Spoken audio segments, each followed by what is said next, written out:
The town of Aral was ایک زمانے میں ارال کا علاقہ صنعتی مرکز تھا اور خطے کی خوشحالی کا ضامن۔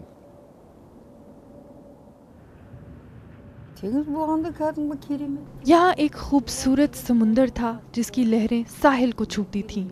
وہ کیا نظارہ تھا! پورے سوویت یونین میں ایسی مچھلیاں نہیں تھیں جو ارال میں ملتی تھیں۔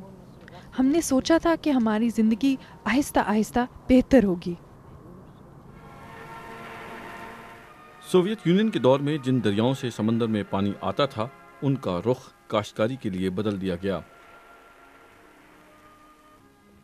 60 کی دہائی سے لے کر اب تک اس سمندر کا 90% پانی ختم ہو چکا ہے۔ سمندر کی یہ خشک تہہ سینکڑوں کلومیٹر تک دکھائی دیتی ہے اور اس پر جگہ جگہ جہازوں کے ڈھانچے بکھرے پڑے ہیں۔ ورلڈ بینک سے دی گئی امداد سے حکومت نے بحیرہ ارال کے شمالی سرے پر ایک ڈیم تعمیر کیا ہے۔ یہ ڈیم پانی سے بھر چکا ہے لیکن ارال کا سمندر واپس نہیں آیا۔ پھر بھی اس ڈیم سے مقامی آبادیوں کو مدد ملی ہے۔ 90 کی دہائی میں اس گاؤں میں 90 گھر تھے جن میں سے صرف 8 بچے تھے، لیکن جب انہوں نے ڈیم بنایا تو زندگی بہتر ہو گئی۔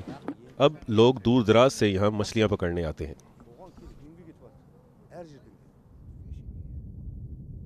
here in Aral. ارال کے لوگوں کو امید ہے کہ ایک دن سمندر ادھر واپس آئے گا اور ان کے بچوں کو ایک نیا مستقبل دیکھنے کو ملے گا۔